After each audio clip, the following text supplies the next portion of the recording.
Après le Brexit, l'élection de Donald Trump est un nouvel événement politique majeur qui impacte directement le projet européen et la place de l'Union européenne dans le monde. N'oublions pas qu'ils sont le résultat du vote des citoyens. À chaque fois, les votes contredisent les sondages. Ces votes expriment une colère, nourrie d'une mondialisation qui ne profite pas à tous. En Europe, le chômage est trop élevé et les inégalités trop persistantes. L'Europe est critiquée de toutes parts et pourtant nous n'avons jamais eu autant besoin d'Europe.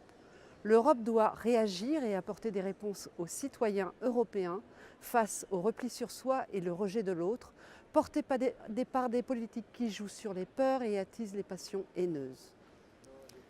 Je défends l'idéal européen humaniste visant à rapprocher toujours un peu plus les peuples entre eux.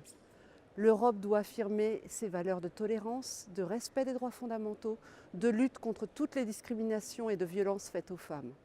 La question des valeurs est fondamentale, c'est le socle de notre identité commune. Nous devons enfin opérer un tournant dans la politique économique, sociale et commerciale de l'Europe. On ne peut pas faire comme si rien n'était arrivé. Il faut reconnaître que la mondialisation n'a pas profité à tout le monde et nous devons tout mettre en œuvre pour que nos choix économiques bénéficient d'abord aux plus démunis.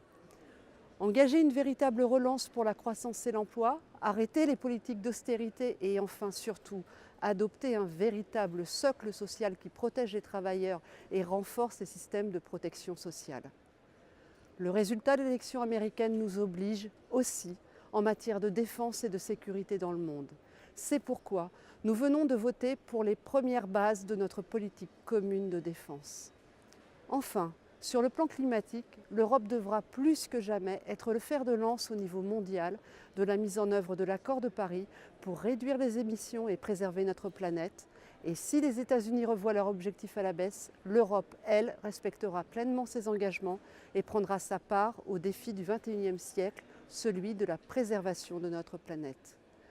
Ne laissons pas les nationalistes détruire le chemin que nous avons accompli.